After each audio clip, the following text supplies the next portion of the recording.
بسم اللہ الرحمن الرحیم۔ السلام علیکم عزیز طلبہ و طالبات، آج ہم نعت کی تعریف پڑھیں گے۔ نعت ایسی شاعری کو کہتے ہیں جس میں رسول پاک صلی اللہ علیہ وآلہ وسلم کی مدح، تعریف اور حمد بیان کی جائے۔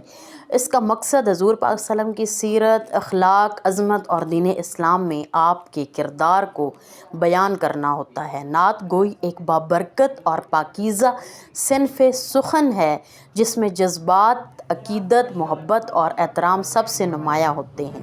نعت کا مفہوم یہ ہے کہ شاعر دل کی گہرائیوں سے رسول پاک صلی اللہ علیہ وسلم کی ذات اقدس کی خوبیاں بیان کرے، آپ کے اخلاق حسنہ، رحمت، شفقت اور انسانیت کے لیے آپ کی قربانیوں کا ذکر کرے۔ نعت میں دنیا کو یہ پیغام دیا جاتا ہے کہ حضور پاک صلی اللہ علیہ وسلم کی اتباع اور محبت ہی حقیقی کامیابی کا راستہ ہے۔